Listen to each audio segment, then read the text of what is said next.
E já estamos de volta ao vivo em cores, agradecendo, claro, o seu carinho, a sua sintonia, a sua audiência. Você é uma pessoa ansiosa, né? Você é uma pessoa ansiosa, como é que você lida com a ansiedade? É o tema de hoje, transtornos da ansiedade. Conosco, um dos maiores especialistas do assunto, Dr. Fábio Martins Fonseca, psiquiatra, especialista em psicoterapia cognitivo-comportamental e filho da dona Valdenice Eduardo, né? Ô doutor, a gente citou, o senhor muito bem explicou nos blocos anteriores, existe também algum fator hereditário, ou seja, alguém que teve lá na família, etc., que desenvolveu isso, o filho ou o neto pode também, doutor? Pode estar envolvido, sim, um fator hereditário, um fator de temperamento. Agora, a ansiedade ela também pode ser muito aprendida.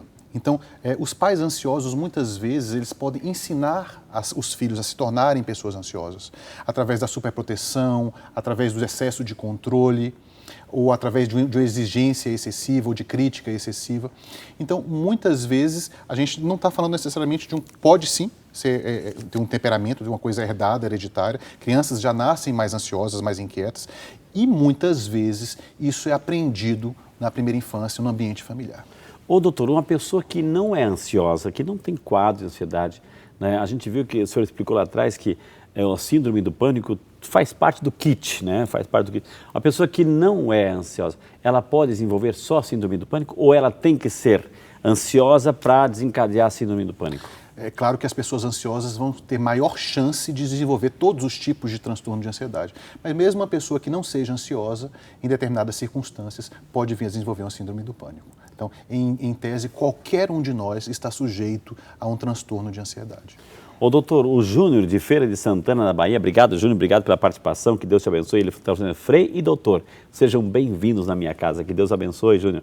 Ele pergunta aqui, crianças também podem ter transtornos de ansiedade? Pergunta o nosso amigo Júnior, doutor. Júnior, infelizmente, sim.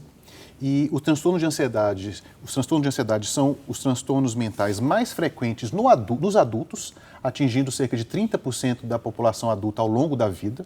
Ou seja, 30% das pessoas podem vir a ter um transtorno de ansiedade e, infelizmente, nas crianças também são os transtornos mais frequentes, né? Um dos mais frequentes, por exemplo, é a ansiedade de separação, aquelas crianças que ficam desesperadas e têm muita dificuldade de ir para a escola e não conseguem se separar da mãe, né? Ficam muito inseguras e não conseguem fazer aquela adaptação escolar e muitas vezes isso pode até retardar o ingresso dessas crianças na escola com prejuízo até mesmo considerável. Então, respondendo à pergunta, sim, infelizmente, são os transtornos mentais mais frequentes na infância também. Doutor, um e-mail aqui que chegou é da Elisama. Obrigado, Elisama, que Deus te abençoe. Sou muito ansiosa, diz ela assim. Tenho medo de muitas coisas. Chego a ter arritmias, mãos e pés roxos. Agora até dor no peito sinto. Tomo um remédio que o meu psiquiatra passou. Estou tentando aqui superar isso. É normal minha ansiedade da dor no peito ou é coisa já da minha ansiedade? Ou seja, a pessoa que sente de repente uma dor no peito, poxa, já é coração, já tem que tomar remédio, já tem que ir no médico. Ou seja, qualquer coisa, dor na cabeça, vou ter um AVC. Isso aqui pode gerar, doutor, essa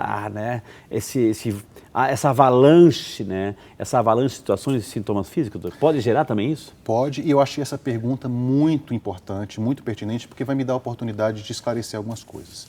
A ansiedade, ela pode vir acompanhada de mais de 11 sintomas físicos, como, por exemplo, taquicardia ou palpitação, dores no peito, sensação de sufocamento, ondas de frio, ondas de calor, sensação de despersonalização, eu me acho esquisito no meu próprio corpo, eu não me reconheço mais, desrealização, eu olho para as pessoas à minha volta e acho tudo esquisito, né? Náusea. Então, isso tudo... É sensação ou é realmente... É só sensação, doutor? Não, ela sente, a sensação é verdadeira. É verdadeira. Embora não haja nada fisicamente Entendi. de errado com ela. Quando a pessoa é acometida subitamente de pelo menos 4 desses sintomas físicos e de uma maneira muito intensa, a gente chama isso de uma crise de pânico. Agora, não é o suficiente que a pessoa tenha um episódio como esse para a gente chamar de transtorno do pânico. Tanto que já fizeram uma pesquisa e se percebeu que muitas pessoas têm ataques de pânico, crises de ansiedade aqui ou ali. Ou seja, mesmo crises de ansiedade não configuram, não caracterizam uma doença. Quando a pessoa começa a ter crise de pânico e passa a evitar uma série de situações e mudar a vida dela por conta da crise de pânico, aí sim a gente chama de transtorno do pânico. Eu deixo de sair de casa, eu não entro mais no ônibus, eu não entro mais no elevador, eu não fico mais sozinho em lugares abertos. Aí a gente está falando de um transtorno do pânico. Ou seja, não basta ter a crise de ansiedade. Além disso, é importante que a pessoa comece a mudar a vida dela por conta daquelas crises de ansiedade. Então, essa distinção é importante. Porque enquanto você ainda não mudou a sua vida, enquanto você ainda consegue enfrentar situações, a gente pode dizer que você teve uma crise de pânico, mas não necessariamente um transtorno do pânico. Ô, doutor, aqui a Romilda Faria dos Santos, de Pedreira, São Paulo, obrigado, Romilda, ela disse que conhece um amigo que ele é meio deprimido, diz ela assim, e toma remédio controlado, etc. E do nada, começa a se autoflagelar, ou seja, dar soco, diz ela, que dar soco em si próprio, sempre quando vai trabalhar, que dá essa crise. Ou seja, o porquê? Ou seja, a pessoa também começa, em lugar de essa violência com os outros, mas consigo próprio, doutor. Se trata do que a gente chama de automutilação. Quando a gente fala de automutilação, não necessariamente a gente está tratando exclusivamente de ansiedade. As pessoas que se automutilam, elas muitas vezes fazem isso para comunicar para o outro uma dor ou um mal-estar que elas não estão conseguindo comunicar de outra forma. Essa é uma explicação.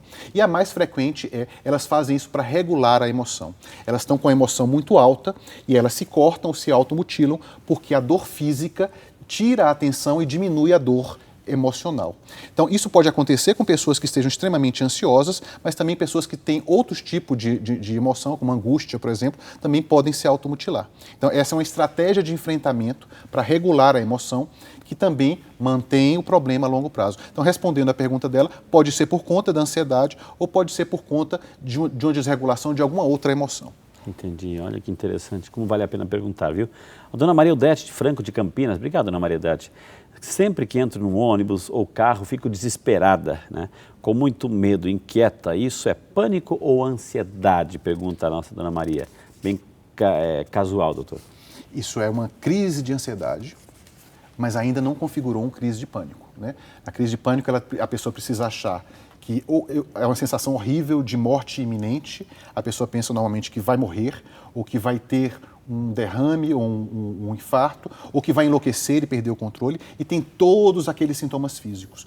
Quando a pessoa ainda não chegou nesse extremo, a gente fala de uma crise de ansiedade desencadeada por essa situação, mas a gente ainda não fala de um transtorno do pânico.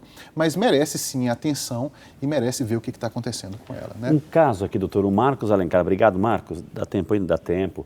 Sou o Marcos de Angelândia, Minas Gerais. Obrigado, Marcos. Eu fui ao médico neurologista e, ao contrário que eu e o meu clínico geral pensávamos, ele atestou, o neurologista, que não sou TDAH, transtorno de déficit de atenção, né? E associou minhas distrações à ansiedade e insegurança. É possível isso, doutor? Né? Muito legal essa pergunta. É o Marcos. Marcos, sabe por que é muito legal? Porque hoje em dia a gente muitas vezes tende a atribuir o problema de atenção e a dificuldade de focar ao déficit de atenção. Mas a gente só pode dar o diagnóstico de déficit de atenção se essa falta de atenção não puder ser melhor explicada por um outro transtorno, como a depressão ou a ansiedade, por exemplo. Alguém, para ter déficit de atenção, tem que ter déficit de atenção desde a infância e independente do contexto que a pessoa esteja vivendo no momento. Se você está vivendo um problema de ansiedade muito intensa, a ansiedade com certeza vai prejudicar a sua capacidade de se concentrar e vai ser uma explicação mais plausível para o seu problema de atenção do que um déficit de atenção. E se você tomar um remédio para déficit de atenção, provavelmente o seu quadro vai piorar e muito. Doutor, aqui o Reinaldo Barbosa de Souza. Obrigado, Reinaldo. Deus te abençoe. Obrigado pela participação, pela pergunta.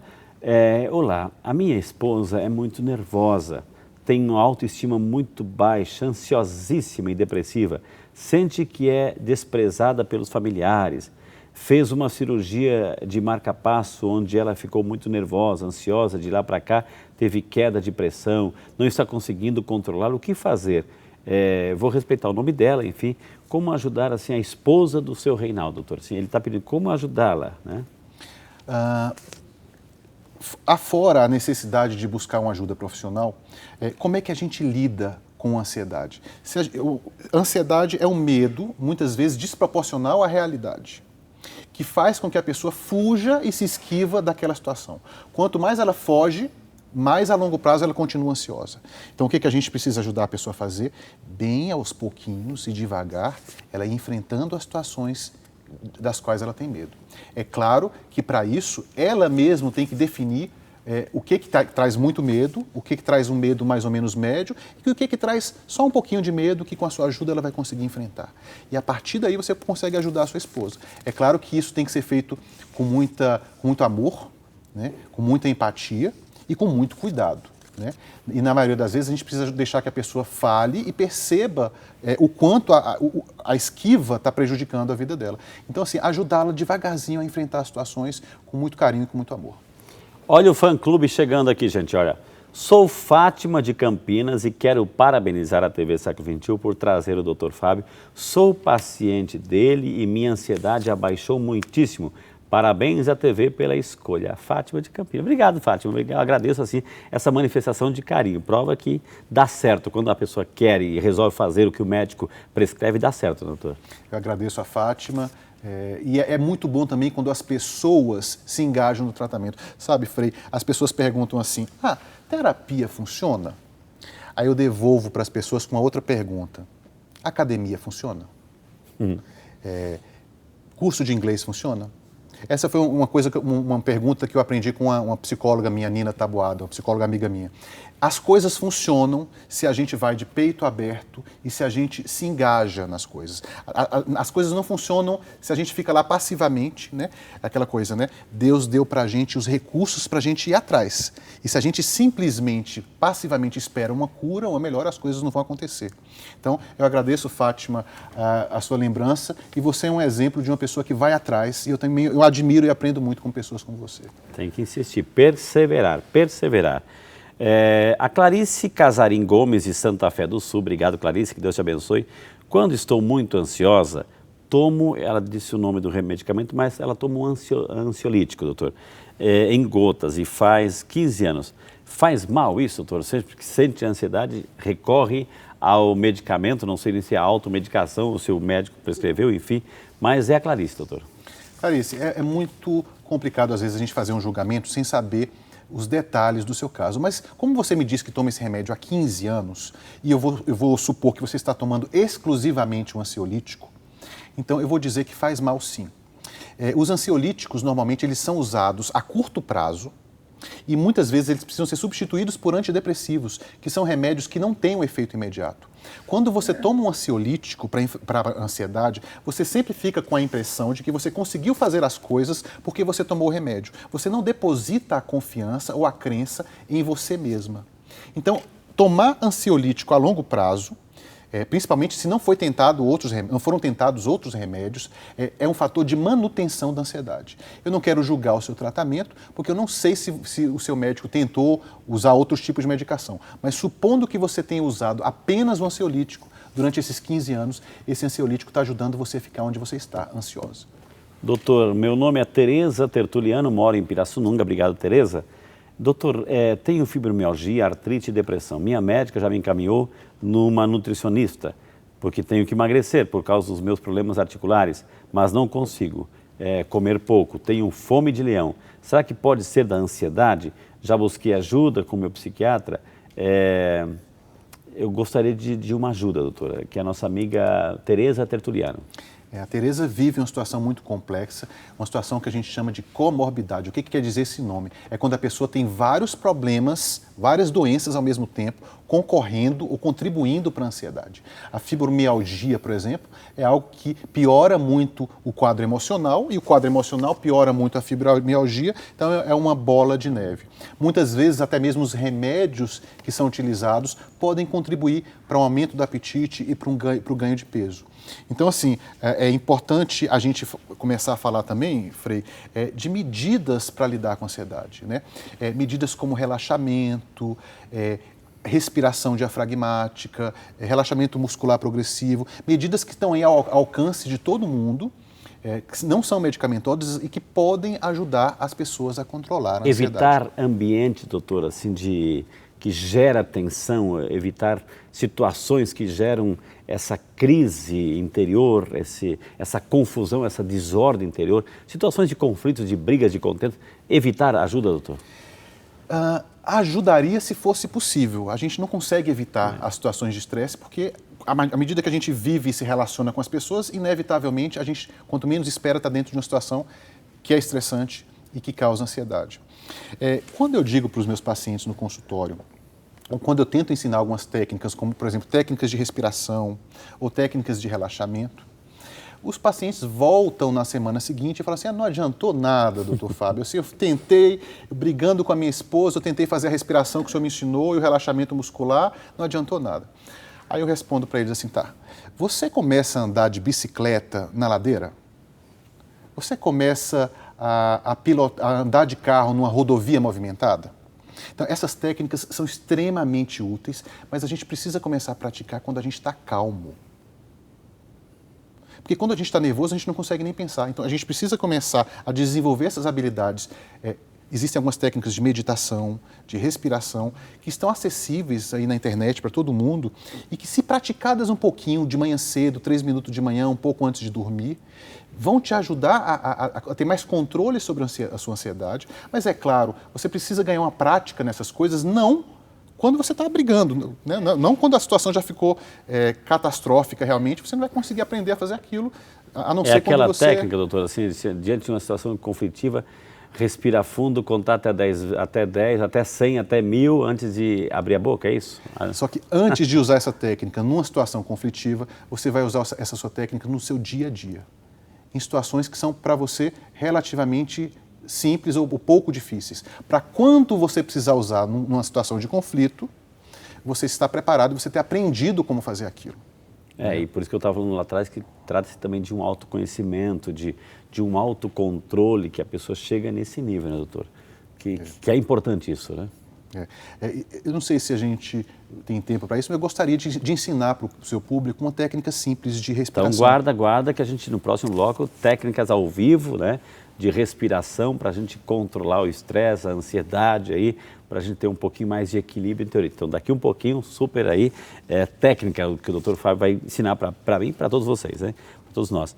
Doutora Palmira Aparecida Martellini, de Tietê, São Paulo, sente muita ansiedade que chega a ter pânico. Isso faz 32 anos.